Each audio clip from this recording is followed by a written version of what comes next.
مساء الخير. حادثة هزت الشارع المصري.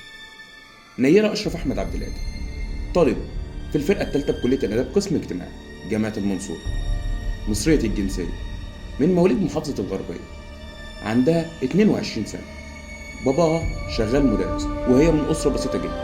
هي البنت الكبيرة بين إخواتها، عندها أختين بنات. محمد عادل قاتل نيرة.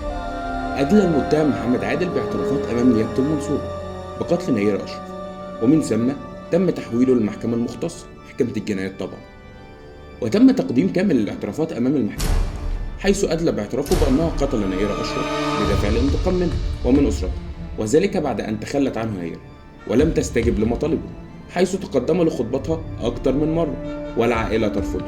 ومن هنا وبعد محاولات جادة معها إلا أنها كانت ترفضه في كل مرة، بدأ الانتقام من نيرة أشرف، فقام بطعنها بعدة طعنات ومن ثم ذبحها.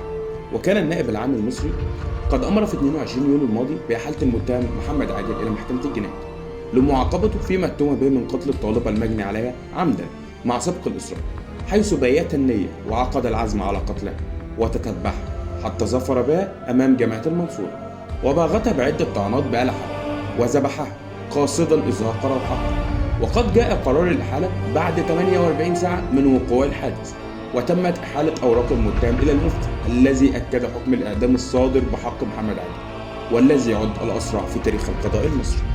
طمأنت نيرة أمها وذويها بينما كان الخوف يملأ جنباتها، طمأنتهم في سلام وهدوء وسكينة، وأخفت الرعب والفزع الذي ملأ قلبها وعقلها ووجدانها.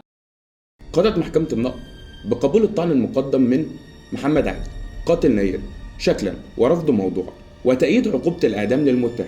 كانت محكمة جنايات المنصورة قد قضت يوم 6 يوليو الماضي حكما بالإعدام ضد محمد عادل الطالب المتهم بقتل زميلته أمام بوابة جامعة المنصورة بعد أخذ رأي فضيلة المفتي.